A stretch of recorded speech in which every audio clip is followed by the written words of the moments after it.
황금률의 법칙 산상보훈 32번째 시간입니다. 마태복음 7장 12절 말씀을 보겠습니다. 그러므로 무엇이든지 남에게 대접을 받고자 하는 대로 너희도 남을 대접하라. 이것이 율법이요 선지자니라. 네, 율법이요 선지자라, 이 말은 뭐냐면 이것을 지키면 율법과 선지자가 말씀하신 모든 것을 지킨 것이다. 그러면 그게 뭘까요? 무엇이든지 남에게 대접을 받고자 하는 대로 너희도 남을 대접하라. 이것이 율법의 완성이라는 거예요. 완성. 그래서 보면 율법이라는 건 로마서 13장 10절에 사랑은 이렇게 나왔어요. 사랑은 이웃에게 악을 행치 아니하나니 그러므로 사랑은 율법의 완성이니라. 그래서 사랑은 율법의 완성인데 이 사랑하는 것이 무엇이냐면 무엇이든지 남에게 대접을 받고자 하는 대로 너희도 남을 대접하라. 이것이 사랑을 행하는 일이라는 거예요. 그래서 내가 상대방한테 저거 좀 해줬으면 좋겠다 하는 것을 먼저 해주라는 거예요. 이게 사랑의 완성이라는 거. 누구든지 하나님을 사랑하노라 하고 그 형제를 미워하면 이는 거짓말하는 자니 보는 바 그 형제를 사랑치 아니하는 자가 보지 못하는 바 하나님을 사랑할 수 없느니라. 그래서 형제한테 내가 대접받고자 하는 대로 대접을 해주는 것이 하나님께 해주는 거라는 거예요. 이걸 우리가 오늘 기억해야 돼요. 또 예수님께서는 이것을 지금 산상보훈이 마태복음 5장부터 7장까지 쭉 말씀을 하시는데 결론이 이거예요. 결론이. 산상보훈의 결론이 이거라는 거죠. 그러면 예수님께서 마태복음 5장 17절에 내가 율법이나 선지자나 폐하러 온 줄로 생각지 말라. 폐하러 온 것이 아니라 완전케 하려 함이라. 이 완전케 하는 것이 뭐냐면 이 남을 대접받고자, 남에게 대접받고자 하는 대로 내가 대접하는 거. 이것이 율법의 완성이라는 거예요. 그럼 이걸 하고 싶은데 잘 안 되잖아, 이게. 어떻게 해야 되는지 그걸 좀 한번 보도록 하겠습니다. 황금률이라는 게 골든 룰인데 황금률이란 모든 율법을 다 완성할 수 있는 만능의 율법, 최고의 율법이라는 뜻입니다. 그러니까 이게 엄청나게 큰, 이게 최고의 율법이라는 게 최고의 율법. 야고보서 2장 8절에 이렇게 나옵니다. 너희가 만일 경에 기록한 대로 내 이웃 사랑하기를 내 몸과 같이 하라 하신 최고한 법을 지키면 잘하는 것이거니와. 네, 여기서 이웃 사랑하기를 내 몸과 같이 하라. 이게 굉장히 추상적이에요. 내 몸같이 어떻게 하지? 이만큼 한 게 몸을 바쳐서 한 건가? 이 정도 한 건가? 이게 기준이 다 다르잖아요. 그래서 이게 최고한 법이래요. 최고한 법이 뭐냐면 원어로는 왕에게 속한 법이다. 우리는 하늘의 왕들이잖아요. 하늘 백성이라면 이걸 지켜야 된다는 거예요. 이걸. 한번 보겠습니다. 황금률의 표준이야말로 바로 그리스도교의 참 표준이다. 거기에 미치지 못하는 것은 다 기만이다. 그리스도께서 자기 자신을 주시기까지 귀하게 여기신 인간을 낮게 평가하도록 만드는 종교, 인간의 궁핍과 고난과 권리에 무관심하게 만드는 종교는 거짓 종교이다. 가난한 자들과 고난당한 자들과 죄 많은 자들의 부르짖음을 외면할 때 우리는 스스로 그리스도를 배반하는 자들임을 입증하게 된다. 네.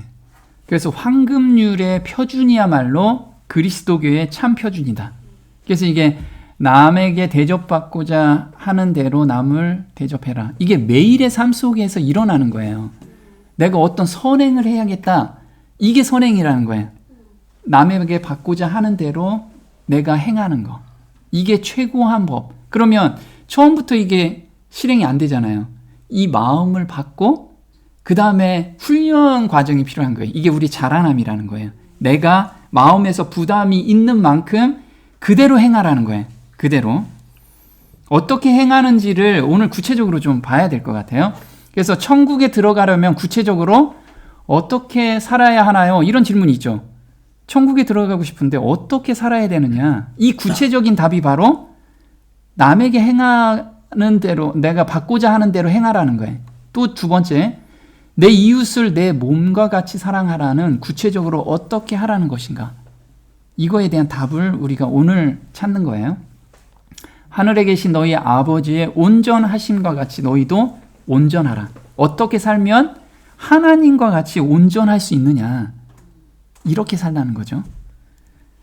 그래서 남에게 대접하는 마음을 구하고 찾고 두드리라는 거예요. 우리가 7장에 대해서 한번 보도록 할게요.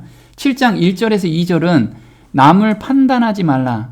이거는 무슨 말이라고 그랬죠? 남을 정죄하지 마라, 심판하지 마라. 저 사람 저거 하면 저거 아니야. 저거 지옥 갈 거야. 저거 뭐 할 거야. 이렇게 하는 거예요. 저 사람 저거 안 돼. 이런 눈으로 사람을 판단하지 말라는 거예요. 이게 예수님께서 저희한테 말씀하신 거예요. 그래서 판단이라는 건 정죄하다, 심판하다라는 뜻이죠. 두 번째는 마태복음 7장 3절에서 5절은 자신의 들보를 먼저 빼라. 그래서 자기가 죄된 품성에서 형성된 기준이 있어요. 그 기준으로 사람을 판단하지 말라는 거예요. 나는 이건데 왜 저 사람 저렇게 하지? 이렇게 판단하지 말라는 거예요. 누구를 기준으로? 예수님의 품성을 기준으로 판단하라는 거예요.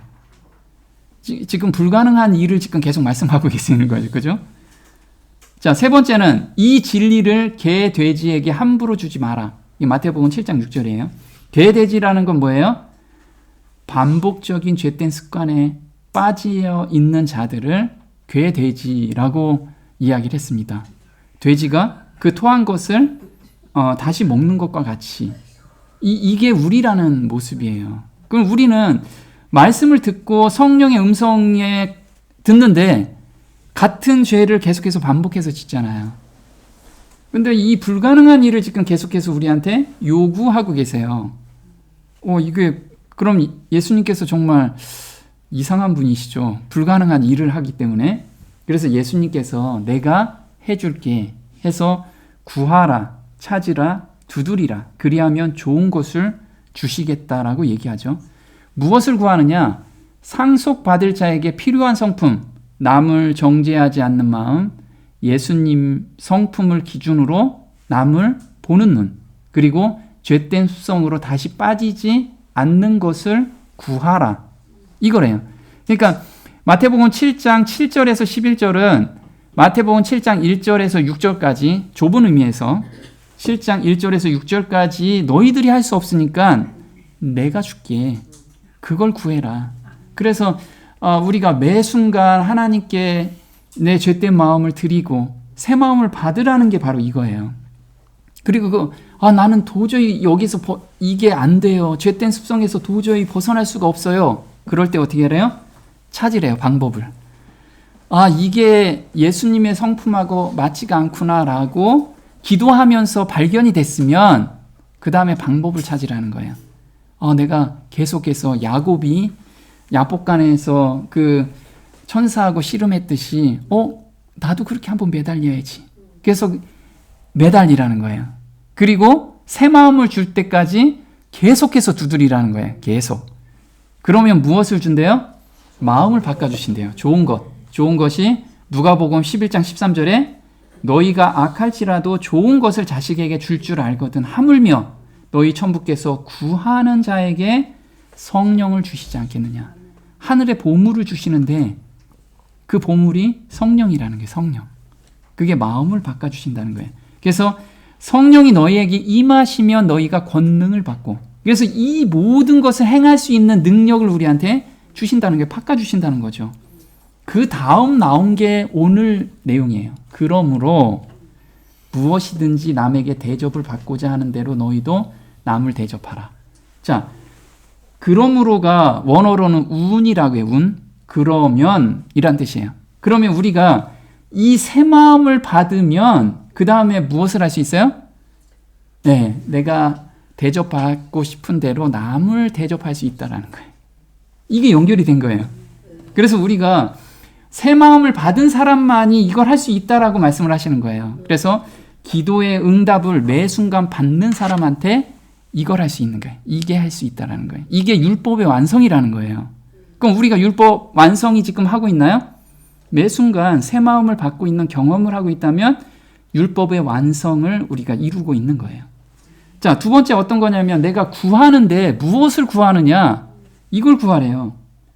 다시 이를 거꾸로 됐죠? 남을 위하는 기도를 드릴 때 주시겠다는 거예요. 그래서 우리가 진짜 하나님 저 먹고 사는 게 너무 힘들어요. 그거 주세요. 이것도 물론 구해야 돼요. 근데 그거보다 먼저 무엇을 구해요? 이걸 구하라는 거예요. 이거. 남을 이롭게 하는 거. 이걸 먼저 구하라. 그러면 반드시 주시겠다. 이게 마태복음 7장을 통으로 연결하는 내용이라는 거예요. 자, 예수님의 마음을 받지 않으면 불가능한 것을 말씀하셨어요. 다른 각도에서 한번 볼게요. 누가복음 6장 27절에는 내가 좋아하는 사람한테만 저 사람이 원하는 걸 내가 해주는 거, 이게 아니라는 거예요. 더 불가능한 이야기를 누가복음에선 써줬어요. 한번 볼게요. 누가복음 6장 27절입니다. 너희 원수를 사랑하며 너희를 미워하는 자를 선대하며 너희를 저주하는 자를 위하여 축복하며 너희를 모욕하는 자를 위하여 기도하라. 내 입뺨을 치는 자에게 젖뺨도 돌려대며 내 겉옷을 빼앗는 자에게 속옷도 금하지 말라. 무릇 내게 구하는 자에게 주며 내 것을 가져가는 자에게 다시 달라 하지 말며 남에게 대접을 받고자 하는 대로 너희도 남을 대접하라. 네, 남에게 대접을 받고자 하는 대로 너희도 남을 대접하라. 그 앞 구절에 뭐냐면 원수를 사랑하며 너희를 미워하는 자를 선대하며 너희를 저주하는 자를 축복하래요. 이게 내가 정말 미워 죽겠는 사람이 있어. 근데 그 사람 입장에서 보면 어떨까요? 그 사람 입장에서 한번 생각해 보자는 거예요. 그 사람 입장에서 정말 미운 틀을 막 얘기하면 그 사람 너무 싫어할 거 아니야. 그 사람을 위해서 기도하고 그 사람이 필요한 게 무엇인지를 해주라는 거예요. 먼저. 그게 하나님 백성에게 나오는 행동이라는 거예요. 백성이라면. 그래서 이게 불가능한 거예요. 우리 땅에서 난 사람한테는 불가능한 일을 지금 우리한테 이야기를 해주고 있어요. 한번 보겠습니다. 인간에게 있는 자아라고 하는 것은 무정한 폭군이며 이 권세가 생애를 지배하는 동안 우리는 다른 사람들이 우리에게 해주기를 바라는 것처럼 다른 사람들에게 행할 수 없다. 여기서 보면 인간에게는 자아라고 하는 무정한 폭군이래요. 자아는 무정한 폭군. 왜냐? 내가 기준이기 때문에 내가 좋아야 돼. 그리고 내가 편해야 되고 이게 자아라는 거예요. 그래서 다른 말로는 무정한 폭군이야. 다른 사람한테 별로 관심도 없어. 그 사람이 힘들고 어렵고 그건 네 일이고 나는 나만 편하면 돼. 이게 자아라는 거예요. 그게 있는 한 이 황금률은 불가능하다는 게 실행하는 게. 그래서 우리가 바울 형제가 나는 날마다 십자가에 못 박는다. 이게 바로 자아, 이 무정한 폭군을 십자가에 못 박는 거예요. 또 한번 보겠습니다. 황금률을 이행하기 위하여는 생애가 반드시 변화되어야 하며 인성이 신성의 참여자가 되어야 한다. 하나님께 가치 있는 경건이나 존엄은 말이나 공언이나 주장에 의한 것이 아니고 그리스도와 같은 품성을 드러내는 의의 역사이다. 하나님의 율법에 순종한다는 것은 내가 믿는 동일한 교리를 믿고 있는가를 묻지 않고 우리 이웃 사람들의 필요를 속히 알아 지체 없이 도와주는 것을 의미한다. 네, 그래서 우리가 그리스도인이라고 하면 좀 냉정해요. 사람의 아픔도 별로 공감을 못해. 냉정하게. 그리고 교리를 갖다 대요. 이래야 구원받을 수 있어. 이래야 천국 갈 수 있어. 이게 그리스도인이라고 흔히들 이야기하는 사람들의 인식이라는 거예요. 근데 하나님께서는 그걸 원하시는 게 아니라는 거예요. 여기서 보시면 생애가 반드시 변화가 되어야 된다. 이 변화는 예수님의 그 마음을 받아야 된다는 거예요. 그 긍휼하게 여기는 마음. 남이 아파하면 아파하는 마음. 이 마음을 받는 것이 진짜 그리스도인이지 논리적으로 난 교리가 이래. 내 교리가 맞아. 너 이 교리 받아들이지 않으면 너 틀렸어. 이게 아니라는 거예요. 그래서 보면 말이나 공언이나 주장에 의한 것이 아니고 그리스도와 같은 품성을 드러내는 의의 역사다. 그리고 하나님의 율법에 순종한다는 것은 순종한다는 건 뭐냐면요. 교리를 믿고 있는가를 묻지 않고 내 교리 너 이거 믿어야 돼. 이게 아니라는 거예요. 근데 우리는 우를 범하고 있다는 거예요. 계속 뭔가 교리를 동의를 해야 되고 이게 예수님께서 원하시는 게 아니라는 거예요.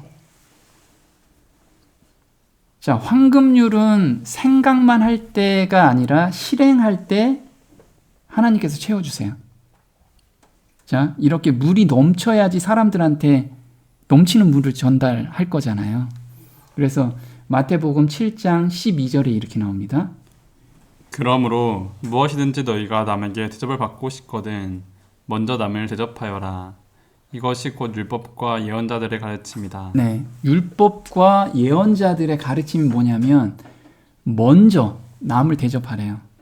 저 사람이 나한테 잘못했으니까 저 사람이 나한테 사과를 하지 않는 한은 난 절대 저 사람하고 얘기 안 할 거야. 이렇게 하지 말라는 거예요.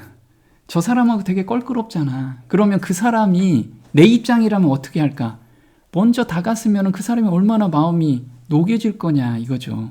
먼저 가라는 거예요. 그리스도인이라면 먼저 가라. 먼저. 원수가 있으면 먼저 가서 그 원수한테 선물이라도 주라 이거예요. 선물이라도. 왜? 그 사람의 구원을 위해서. 그 사람의 구원을 위해서 우리가 정말 예수님께서는 이 땅에 오셔서 이 멸망으로 가는 이 사람들을 보고 너무 안타까워하신 거죠. 우리도 그 마음으로 그 사람들을 보라는 거예요. 그러면 자연스럽게 먼저 대접이 나온다는 거예요.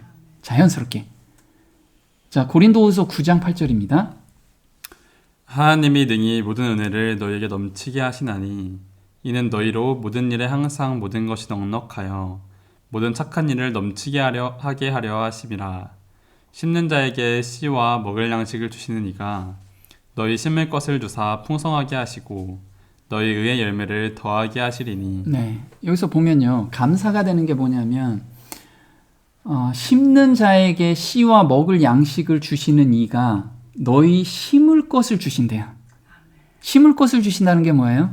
이런 마음을 주신다는 거예요. 근데 어떻게? 내가 행하려고 할 때 그 마음을 주신다는 거예요. 행하려고 할 때. 그냥 기다려서 하나님 저 마음 바꿔주시면 제가 저 사람 가가지고 해줄게요. 이게 아니고 그 사람의 구원을 위해서 내가 행하려고 할 때, 한 발 뛰고 그 사람한테 전화할 때 내 마음이 너무 아파지. 나도 이것 때문에 너무 마음이 아팠어. 이럴 때 하나님께서 은혜로 충만하게 해주신다는 거예요. 우린 정말 이걸 믿고서 해야 돼. 그래서 보면 하나님이 능히 모든 은혜를 너희에게 넘치게 하시나니 또 뭐라고 나오냐면 모든. 자, 여기서 보면 모든 계속 모든이라고 나왔어요. 그냥 작은 일, 요 정도는 아닐 거야 라는 일이 없이 너희가 생활하는 모든 일에 이렇게 행하라는 거예요. 모든 일에. 이게 하나님의 뜻이에요. 그래서 모든을 4번 쓴 이유는 에베소서 3장 20절에 우리 가운데서 역사하시는 능력대로 우리의 온갖 구하는 것이나 생각하는 것에 더 넘치도록 능히 하실 얘기. 그래서 우리가 정말 행하려고 할 때 넘치게 퍼주신다는 거예요. 그래서 우리는 생각만 하고 있으면 안 돼요. 내가 마음이 변할 때까지 좀 생각만 할래요. 이게 아니고 이 말씀을 믿고 가라는 거예요. 가. 또 한번 볼게요. 신령한 은사와 자원을 풍성하게 해주시는 것은 하나님의 본성이다. 각 그리스도인은 하나님 나라의 운동을 발전시키기 위해 하나님의 모든 자원을 사용할 수 있다. 네, 이 모든 자원을 사용하는 그 열쇠가 바로 내가 이 말씀을 믿고 행하는 거. 그때 막 하늘에서 막 모든 게 쏟아진다는 거예요. 우리 이걸 경험해야 돼. 한 번 경험하면 그 다음부터는 2번 경험이 쉽고 3번 경험이 쉽잖아요. 근데 이 경험 가운데 들어가지 않기 때문에 기다리고 있다라는 거예요. 그러지 말라는 거예요. 또 심은 것을 주신다고 그랬어요. 심는 것을 주신다고 그랬는데 이게 무엇인지 볼게요. 우리가 가진 재정이 사업을 하기에 충분하지 않은 것처럼 생각될지라도 우리가 전능하신 하나님의 능력을 믿고 믿음으로 전진하면 풍성한 원천이 우리 앞에 공개될 것이다. 그 사업이 하나님께 속한 것이면 그 일을 성취시키기 위하여 하나님께서 친히 재정을 준비하실 것이다. 하나님께서는 정직하고 단순하게 의뢰하는 자에게 보답해 주실 것이다. 하늘에 계신 주의 사업에 현명하고 경제적으로 사용된 적은 물질은 나눠주는 바로 그 행위 가운데서 증가할 것이다. 네, 그래서 우리가 어떤 것을 행하고 내가 있는 것에서 하나님께 기도하고 하나님께 이 하나님의 일에 내가 사용할 때 거기에서 정말 하늘의 모든 것이 열리는 그런 것을 맛볼 수 있다라는 거예요. 우리가 이 경험 가운데 모두 들어갔으면 좋겠습니다. 자, 선한 행동은 반드시 돌려받게 되고 때로는 4배로 돌려받아요. 하나님께서 이걸 우리한테 약속해 주셨어요. 갈라디아서 6장 8절에 이렇게 나옵니다. 성령을 위하여 좋은 것을 심는 사람은 성령께서 주시는 영원한 생명을 거두게 될 것입니다. 낙심하지 말고 선을 행하십시오. 실망도 포기도 하지 않고 꾸준히 선을 행하다 보면 복을 거두어 드릴 날이 올 것입니다. 기회 있을 때마다 누구에게나 친절을 베푸십시오. 그리스도인 형제들에게는 더욱 그렇게 하십시오. 네, 여기서 보면요. 좋은 것을 심는다라고 8절에 나왔고 10절에는 기회가 있을 때마다 누구에게나 무엇을 하래요? 친절을 베푸래요. 자, 친절에는 우리가 대화가 있고 또 친절에는 내가 재물이 있고 이렇다는 거예요. 마찬가지로 근데 이걸 언제까지 하래요? 낙심하지 말고 실망도 포기도 하지 말고 꾸준하게 하래요. 이거 받든 안 받든 이 세상에서 받지 않으면 저 세상에서 받을 수 있어요.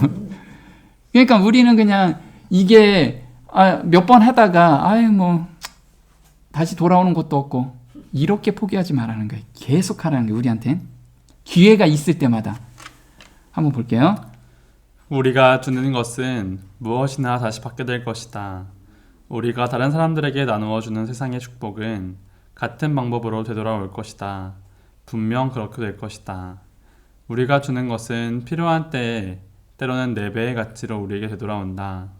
그뿐 아니라 하늘의 모든 영광과 그 보화의 총체가 되는 하나님의 더없이 풍족한 사랑으로 인하여 이 땅에서 모든 선물이 우리에게 보상으로 주어지게 된다. 네. 그래서 하나님께서는 정말 이 땅에서도 반드시 선행에 대해서 보답을 해주세요. 우리한테. 그게 재물이 될 수도 있고 우리의 마음이 될 수도 있고 마음으로 올 수도 있고 우리 주변에 구원받는 사람들이 엄청나게 많이 늘어날 수도 있고 이 모든 것을 우리가 지금 뿌리는 것이 결코 돌아오지 않는 것이 없다라는 거예요. 요즘 우리 그 시골에서 농사를 짓는데 봄에 씨를 뿌리잖아요. 씨를 안 뿌리면 가을에 거둘 게 진짜 없잖아요. 하나도 없어. 기적이 없어, 기적이.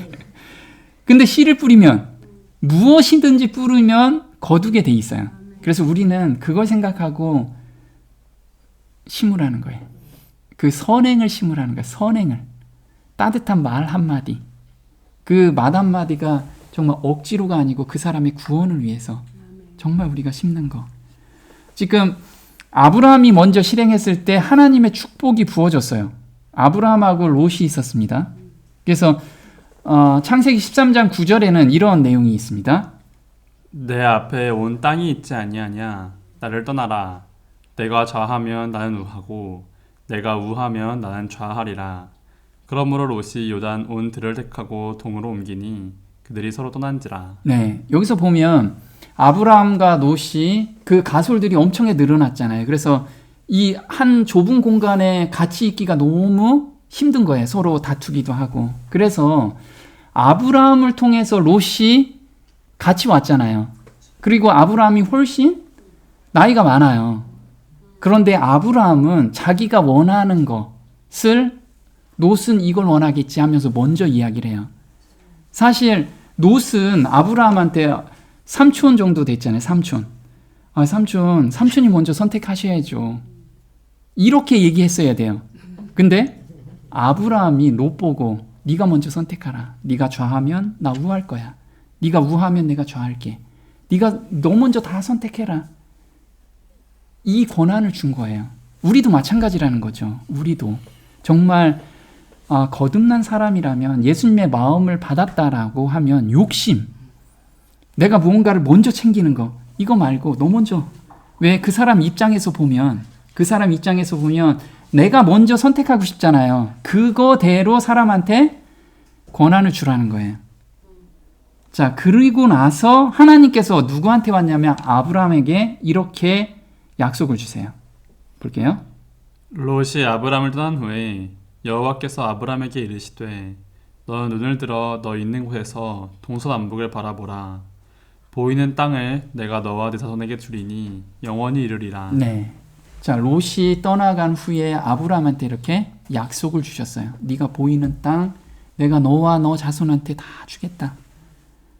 그러니까 하나님은 우리가 그 당시에는 손해볼 것 같지만 하나님은 충분히 채워주시는 분. 그 분을 우리가 좀 경험해야 돼. 정말 경험으로. 한번 볼게요. 그리스도께서는 얼마나 받을지 염려하지 말고 얼마나 줄 수 있을지 염려하라고 가르치신다. 타인에 대한 우리의 의무의 기준을 우리에 대한 그들의 의무의 기준으로 삼아야 한다. 다른 사람들과 교제할 때 그들의 입장에 서도록 하라. 그들의 감정과 고충과 실망과 기쁨과 슬픔에 동참하라. 자신을 그들과 동일시하라. 그리고 그들과 처지가 바뀌었을 때 그들에게 대접을 받고자 하는 그대로 그들에게 행하라.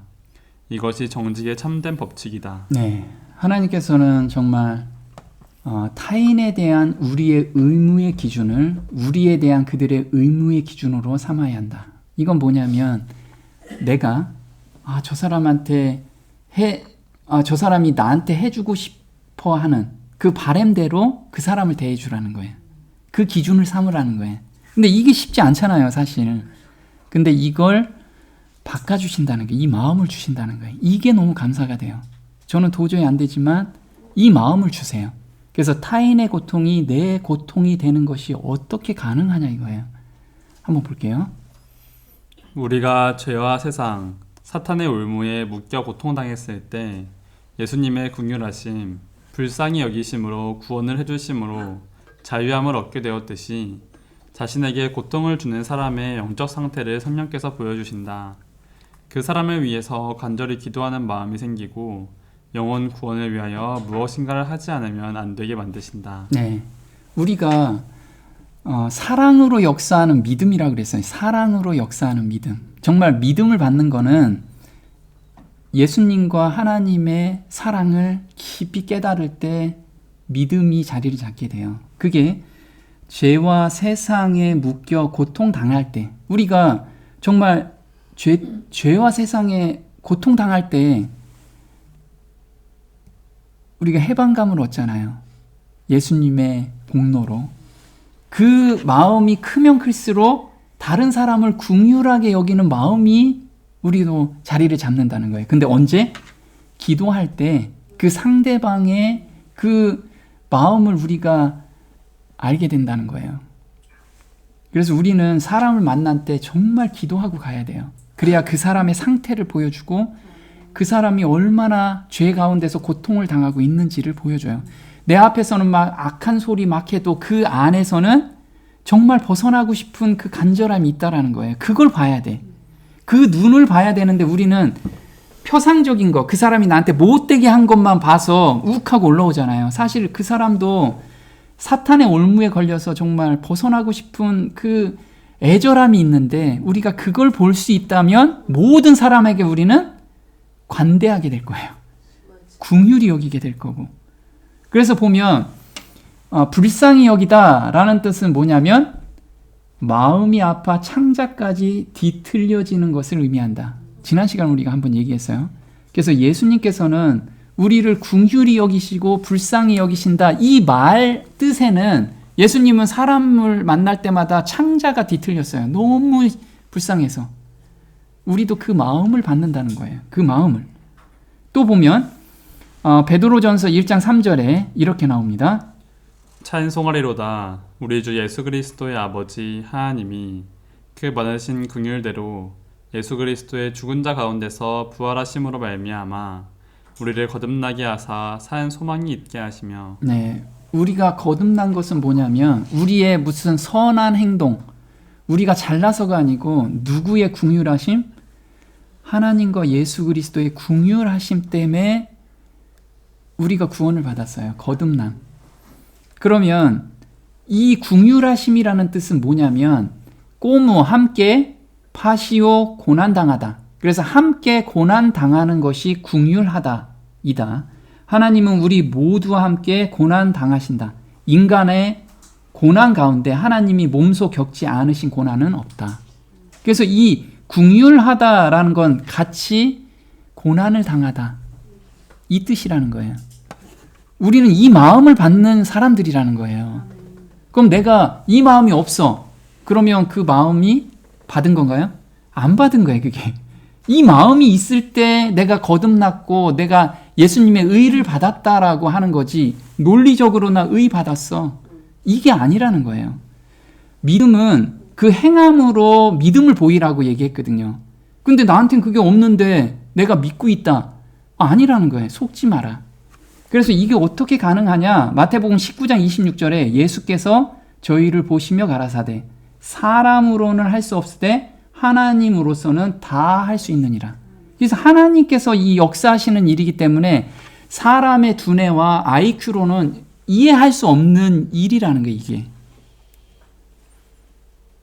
자, 베드로전서 2장 9절 한번 볼게요.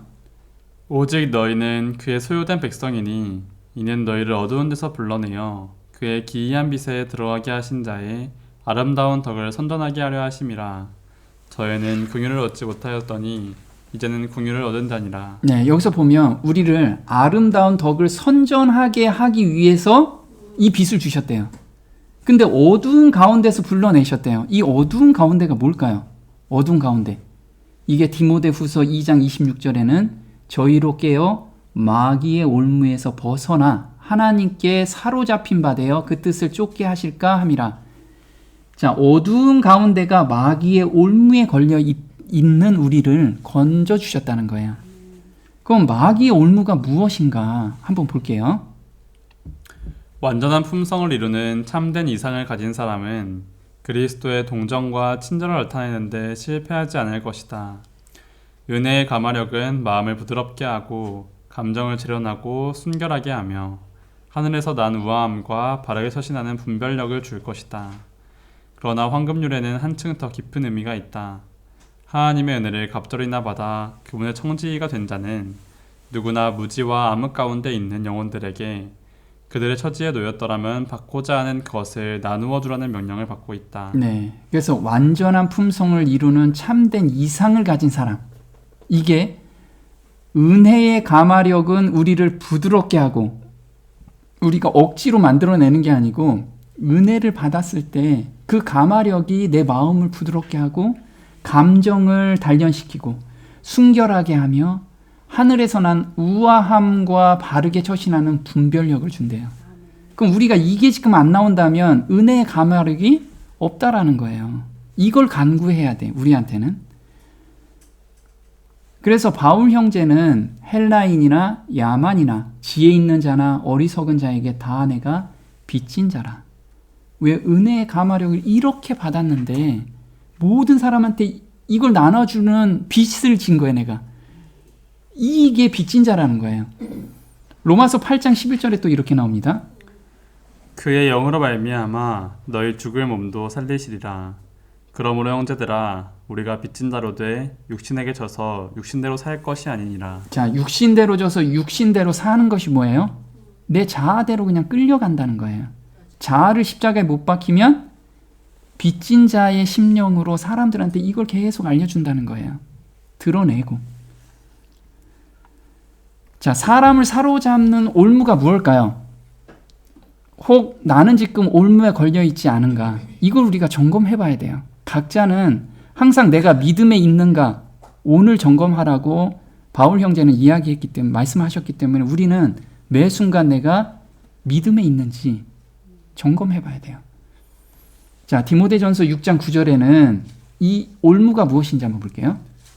부하려 하는 자들은 시험과 올무와 여러 가지 어리석고 해로운 정욕에 떨어지나니 곧 사람으로 침륜과 멸망에 빠지게 하는 것이다. 네, 부하려 하는 자. 돈을 쫓고 돈을 사랑하는. 나는 그런 거 없으니까 뭐 괜찮겠죠. 이렇게 생각하시는 분, 그 다음이 문제야. 누가복음 21장 34절입니다.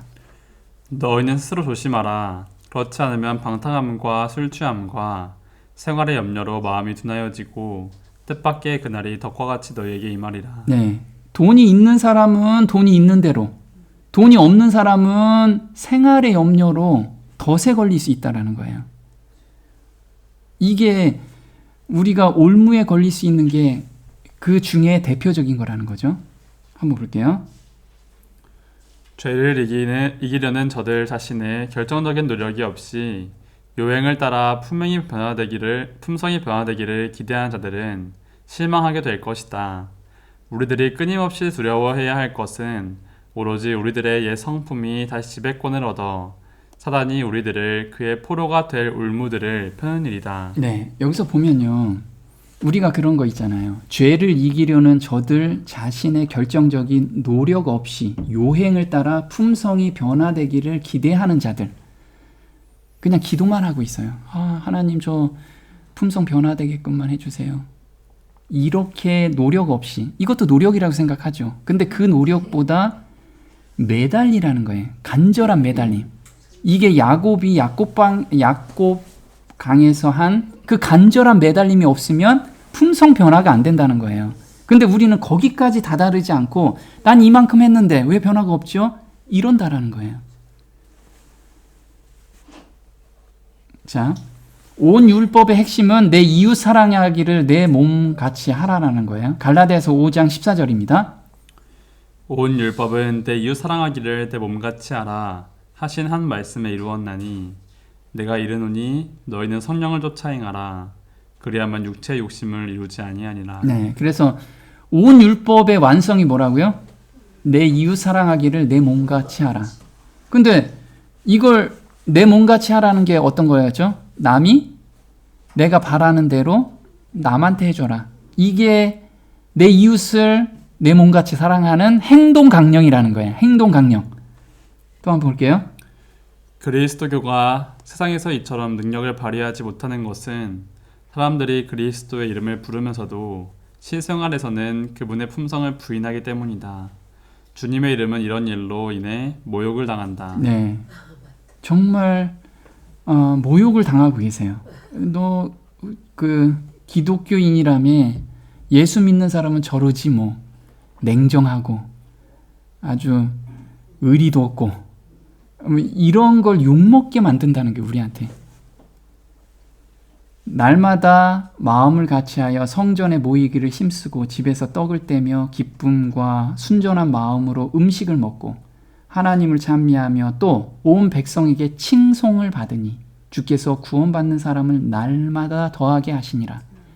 이게 사도행전 2장 46절 이른비 성령 내렸을 때의 행동이에요. 근데 여기서 무엇을 중점으로 봐야 되냐면 백성들에게 칭송을 받는데요. 칭송을 받는다. 그러면 성령을 받았다라는 증거가 나타나는 게 뭐냐면 칭송을 받는 거예요. 행동으로 보여준 거예요. 근데 이게 어디에서 증명이 되냐면 초대교회의 분위기는 총독이었던 플리니우스가 트라이안 황제에게 보낸 서신에서 잘 나타나 있다. 즉 그는 박해로 인해 비밀리에 모이는 기독교 공동체를 은밀히 조사해 본 후 그들은 법 이상을 실천하는 사람들이라고 보고함으로써 초대교회 기독교인들의 영적 윤리적 삶이 칭송받음을 받을만 했음을 입증한다는 거예요. 행동으로 내가 남들한테 받고자 하는 대로 이때 이 사람들은 다 해준 거예요. 왜? 그만큼 받았기 때문에, 그 이상을 받았기 때문에 기쁜 마음으로 다 해줬다라는 거예요. 이게 율법의 완성이라는 거예요. 율법의 완성이. 한번 볼게요. 그리스도 이름을 믿노라고 공언하는 이들이 황금률의 원칙을 실천할 때 복음 사역에는 사도 시대에 나타난 것과 동일한 능력이 따를 것이다. 그래서 전도하는 것도 이 황금률을 우리가 삶에서 실천할 때 더해 주신다는 거예요. 구원받는 사람을 날마다 더해 주신다. 예, 우리가 막 전도하고 막 어디 나가서 막 예수 천국 뭐 불신지옥 이거 피켓 들고 안 가도 매일 더해 주시는 이 원리가 황금률의 원칙을 실천할 때 이게 가능하다는 거예요. 자, 어떻게 실행할 수 있는가? 첫 번째, 관찰해야 돼요. 우리 주변 사람들 먼저 관찰을 해라. 내 가족이나 내 주변에 있는 사람들. 그래서 빌립보서 2장 4절에 이렇게 나옵니다. 각각 자기 일을 돌아볼 뿐더러 또한 각각 다른 사람들의 일을 돌아보아 나의 기쁨을 충만케 하라. 네, 여기서 돌아보다라는 뜻은 뭐냐면 주의 깊게 보다라는 거예요. 그냥 관심 없이 안녕하세요 인사하고 가라는 게 아니고 그 사람이 뭐가 필요할까? 우리가 주의 깊게 보라는 거예요. 두 번째, 공감하라. 공감하라. 베드로전서 3장 8절에 이렇게 나옵니다. 마지막으로 말하노니 너희가 다 마음을 같이하여 체휼하며 형제를 사랑하며 불쌍히 여기며 겸손하며. 네. 자, 만약에 믿음의 가정에 먼저 이걸 행하래요. 믿음의 가정에 우리 성도들 먼저 이걸 행하라는 거예요. 관찰하고 그 다음에 공감해주고. 그럼 공감하다라는 거 그래 너무 안 됐지 너무 힘들어 여기까지 그치는 게 공감이 아니라는 거예요. 공감은 체휼하는 것이 공감하는 거예요. 체휼하다라는 뜻은 쉼파세오라고 하는데 함께 경험하다. 상대방의 문제를 내 문제로 여기는 마음. 이것이 체휼하다라는 뜻이에요. 그래서 단순히 감정을 공유한다는 의미뿐만 아니라 실제적인 도움의 행위를 내포하고 있다는 거예요. 그래서 내가 체휼하다. 예수님께서는 체휼하셨기 때문에 십자가에 못 박히셔서 돌아가신 거예요. 그래 너희 죄들 내가 다 해결했다. 그냥 그렇게 말로 하실 수도 있었어요. 왜? 창조주시기 때문에 그렇게 안 하신 거예요. 정말 우리 죄를 다 경험하신 분, 그 분이 십자가에 못 박혀서 돌아가신 그 모본을 우리한테 보여주셨어요. 우리도 그래야지 체휼하고 공감했다라는 거예요. 그 다음에 내 생각이 아니라 상대방의 필요를 채워주라는 거예요. 상대방의 필요를. 나는 이렇게 해줬으니까 됐지? 이렇게 했으니까 나 만족하는 거예요. 그게 아니고 정말 상대방이 필요한 게 무엇인지를 깊이 생각하고 기도 가운데서 하나님께서 보여주시는 대로 가라는 거예요. 내 생각대로 저 사람은 요게 필요할 거야. 요거 갖다 주고. 근데 그 사람이 이거 필요 없는데도 나는 계속 갖다 주고. 그렇게 하지 말라는 거예요. 그래서 사도행전 2장 45절에 이렇게 나와요. 또 재산과 소유를 팔아 각 사람의 필요를 따라 나눠주고 날마다 마음을 같이하여 성전에 모이기를 힘쓰고. 네, 그래서 이때 재산과 소유를 팔아 각 사람의 필요를 따라서 줬어요. 각 사람의. 한꺼번에 뭉퉁뭉퉁해서 당신 요만큼 갖고 이만큼 갖고가 아니고 각각 그 사람의 필요한 대로 나눈 거예요. 우리는 이 세심함이 필요한 거예요. 세심함이. 자, 어떻게 실행할 수 있는가? 의인은 가난한 자의 사정을 알아주나 악인은 알아줄 지식이 없느니라. 난 하고 싶어도 그 사람의 마음을 몰라. 그건 아직 이 사정을 알지 못한다는 거죠. 그럼 알다라는 뜻은 뭐냐면 사정을 알다라는 건 요데아라고 하고 지식이라는 단어는 다아트라고 해요. 이게 같은 어근의 단어인데 깊은 개인적 관심을 언급할 때 사용된 단어예요. 그래서 관심이라는 관심. 사정을 안다는 건 굉장히 관심이 있어야 사정을 알 수 있잖아요. 그 단어라는 거예요. 예를 들면 궁핍의 절정에 있는 가난한 자나 도움을 받을 길이 없는 고아를 구체적으로 어떻게 도와줄 수 있을까? 이걸 생각하는 것이 사정을 알다라는 뜻이에요. 그리고 멸망 직전에 있는 자를 회복시키는 것, 신체 장애자의 고통에 함께 참여하는 것 등을 묘사할 때 사용하는 단어라는 거예요. 그래서 단순하게 그 사람 나 사정 알아. 들어보니까 그 사람 너무 안 됐어. 요 정도 선에서 사정을 안다라고 이야기하지 말라는 거예요. 그 사람을 그럼 우리가 어떻게 도와줄까? 그걸 연구하고 실제로 도와주는 것이 사정을 알아준다는 거예요. 그냥 지식적으로 내가 그 사람 너무 안 됐어 라고 하는 것이 이게 악인은 알아줄 지식이 없느니라. 행동까지 안 나오고 말로만 한다는 거예요. 자, 하나님의 일에 관심을 갖고 자기 일로 생각하여 슬퍼하고 금식 기도하는 마음. 이게 누가 했나요? 네, 느헤미야가 이렇게 얘기했어요. 한번 볼게요. 유다 사람과 예루살렘 형편을 물은즉 저희가 내게 이르되 사로잡힘을 면하고 남은 자가 그 도에서 큰 환난을 만나고 능욕을 받으며 예루살렘 성은 회파되고 성문들은 소화되었다 하는지라. 내가 이 말을 듣고 앉아서 울고 수일 동안 슬퍼하며 하늘의 하나님 앞에 금식하며 기도하여 주를 사랑하고 주의 계명을 지키는 자에게 언약을 지키시며 긍휼을 베푸시는 주여 간구하나이다. 네, 느헤미야는 왕궁의 술 맡은 관원이었어요. 지금 보면 대통령의 경호실장 아니면 경호실장은 아니고 비서실장 그 정도의 위치에 있는 사람이에요. 편하게 먹고 산 사람. 그런데 이 사람의 항상 관심은 뭐였냐면 예루살렘의 형편을 물은즉. 형편을 항상 물었어요. 누구? 하나님 일에 항상 관심이 있고 그 성전 건축에 어떻게 됐나 맨날 관심이 있었던 거예요. 그런데 성전이 무너졌다, 회파됐다, 성이 회파됐다는 소리를 듣고 그랬구나 이렇게 우리는 생각하잖아요. 근데 이 사람은 어떻게 했어요? 울고 수일 동안 슬퍼하며 하나님 앞에 금식 기도하며. 우리가 하나님 일에 정말 이런 긍휼한 마음. 하나님 일이 뭘까요? 하나님 일은 나한테 주어진 사람을 복음을 전하는 거예요. 그런 사람에게 정말 관심, 그 마음을 정말 이렇게 우리가 울며 그 사람 상태를 보면 저 사람 저렇게 하면 멸망으로 가는데 이런 마음 상태로 그 사람을 위해서 우리가 정말 울며 기도하는 그런 마음으로 삶을 살으라는 거예요. 이게 정말 하나님 마음을 받은 사람들이라는 거예요. 제 간증을 잠깐 해보면요. 저는 주는 행복을 발견했어요. 주는 행복.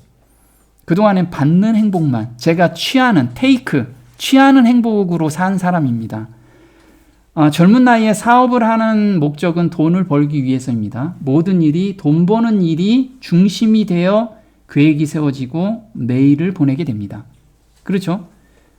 일어나자마자 오늘은 어떻게 돈을 벌까? 이 생각으로 산다는 거예요. 그거는 남을 긍휼하게 여길 수 있는 틈이 하나도 없어요. 왜? 그 사람을 밟고 일어서야지 돈을 벌 수 있으니까.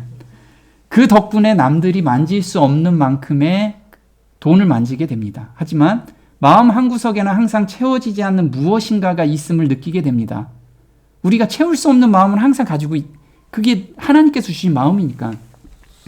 삶의 중심인 돈과 명예가 한순간에 빼앗기는 경험을 하고 나서 하나님을 다시 찾고 만나게 됩니다. 그래서 이게 하나님 섭리라고 저는 봐요. 그 당시에는 굉장히 힘들고 어려웠지만 한순간에 돈과 명예가 없어지는 것을 제가 보고 나서 경험하고 나서 하나님께서는 새로운 방향으로 저를 인도하셨고 그 다음에 저한테 새로운 방향으로 저를 인도하셨어요. 남을 긍휼히 여기는 마음을 주셨습니다. 이게 그동안에 갖고 있지 않는 마음을 저한테 주셨어요. 어떤 마음을 주셨냐면 사업에서 실패해보면 가장 큰 좌절감이 그동안에 그렇게 많던 주변의 사람들이 하나도 없다라는 거예요. 그동안에 주변에 그렇게 많던 사람들이 사업을 망하니까 한 사람도 없는 거야. 그 외로움. 그래서 실패하고 어려운 사람들만 보면 그 심정이 이해가 돼요. 제가. 그래서 저한테 오는 힘들고 어려운 사람들은 가슴으로 제가 막 이해가 돼. 그 어려움을 제가 몇 년간 겪으면서 마음 구석구석 절절함이 있습니다. 그래서 이 사람들이 그냥 남 같지가 않는 마음이에요. 그래서 하나라도 더 알려주고 싶고 꼭 성공시켜주고 싶은 마음이 있어요. 그래서 내일처럼 도와주고 위로자가 되었어요, 제가. 체휼한다라는 의미를 조금이나마 알 수 있는 것 같았습니다. 한두 사람씩 소문이 나면서 전국에서 힘들고 어려운 사람들이 찾아오기 시작했고, 그래서 처음에는 제가 힘들고 어려운 사람들은 다 무료로 제가 해줬어요. 제 시간 다 할애하면서. 왜? 내가 너무 힘들었기 때문에 이 사람이 남일 같지가 않은 거야. 근데 그게 사람들은 마음으로 그게 전달이 되잖아요. 그래서 어려운 사람들만 저한테 데리고 온 거예요. 그래서 제가 그 사람들을 위해서 하나씩 해주기 시작하고 알려주기 시작합니다. 그런데 예전에는 사촌이 땅을 사면 뭐가 아파요? 배가 아프잖아요. 근데 저도 그랬거든요. 근데 제가 알려준 사람들이 성공하면 할수록 다른 사람이 성공할 때 저한테 너무 행복감이 온 거예요. 보람이 너무 느끼고. 예전에는 돈 버는 보람을 느꼈다면 지금은 베풀면서 그 사람이 성공하는 그게 저한테 정말 행복감으로 오게 된 거예요. 이게 하나님께서 저한테 다 새로운 방향으로 바꿔주시게 된 거예요. 그러면서 성경을 점점 제가 연구하면서 사람의 영혼에 대해서 너무 궁휼한 마음들이 생기기 시작합니다. 가장 힘든 것이, 복음을 전할 때 가장 힘든 것이 가족, 그 다음에 가장 친한 친구, 그리고 거래처, 이런 사람들, 나를 가장 많이 본 사람들이 복음 전하기가 쉽지 않잖아요. 그런데 이렇게 변화가 돼요. 이분은 이제 제가 회사 다니면서 모임에서 만난 사장이세요. 사장이신데 이분이 뭐라고 얘기냐면 사실 요즘은 성경 공부에 더 집중하고 있어요. 제가 만날 때 요즘은 그 사람이 너무 궁휼해서 제가 성경 얘기를 해요. 그러니까 하나님을 의지하지 않고서는 앞으로도 늘 일비하게 될 것 같아서.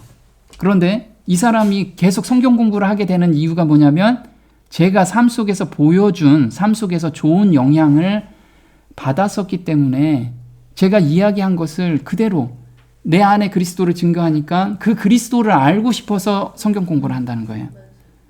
또 어떤 사람은 제 가장 친한 친구입니다. 제가 예전에 30년 전에 교회에 다녔던 그 친구한테 요즘 제가 계속 복음을 전해요. 근데 이 친구가 뭐라고 얘기했냐면 참 좋은 친구, 모든 것에 진지하게 상담해주고, 아무튼 고맙다. 그리고 이 친구가 내가 교육하는 모습을 보고 감동을 받았어요. 뭐냐면 저는 그 사람들의 입장에서 제가 교육을 시키니까 교육을 하면서 배운 것은 남을 도와주며 산다는 것 역시 보람된 일을 찾고 살고 있군. 이제야 조금 나를 돌아보며 내가 매일 등산하니까 등산은 아니지만 산책하며 깊은 생각을 했대요. 그러면서 제가 복음을 전하는데 이런 걸 궁금해하기 시작해요. 천년왕국 생활에 대한 유튜브 혹시 있으면 보내줘. 해서 제가 하나씩 지금 보내주고 있어요. 그러면 복음이 전해지는 거죠. 또 어떤 분은 저는 요즘 계속해서 이제 상담을 오는데 늦은 시간도 상담을 해줘요. 왜? 그 사람의 영혼을 위해서 정말 간절하기 때문에. 그래서 늦은 시간인데 친절히 답변해 주셔서 정말 감사합니다. 또 어떤 경우냐 하면 이분은 그동안에 성경을 정말 성경 읽으면 잠이 오고 그런 거예요. 근데 이런 거예요. 처음으로 1시간 넘게 성경을 읽을 수 있었고 그 뒤로는 예언을 해야겠다는 생각이 들어 혼자 말씀을 읽고 주석과 함께 이제 연구를 시작을 한 거예요. 그런데 놀라운 변화가 성경을 읽기 시작하니 자연스레 폰을 매일 하던 습관이 또 과식하던 습관, 육식과 인스턴트 음식을 좋아하던 입맛들이 거짓말처럼 변하기 시작하였고 삶의 많은 부분이 변화가 되었습니다. 저는 말씀의 힘을 정말 크게 느끼고 있습니다. 그래서 보면 이런 변화되는 모습들을 저한테 카톡으로 오고 문자를 받으면 어떨까요? 정말 행복감, 정말 감사가 나온다는 거죠. 그래서 우리는 삶 속에서 나하고 직접적으로 연결되는 사람들한테 내가 지금 경험하고 있는 것을 그냥 자연스럽게 내가 정자세를 펴놓고 성경 피고 이렇게 안 해도 된다는 거예요. 마음이 감동을 받는 것은 그렇게 정자세로 하는 게 아니고 삶 속에서 해준다는 거예요. 삶 속에서. 우리는 그런 삶으로 예수님께서 그렇게 살기를 우리한테 간절히 원하세요. 우린 그 삶으로 매일 삶을 살았으면 좋겠습니다. 오늘 여기까지 하겠습니다.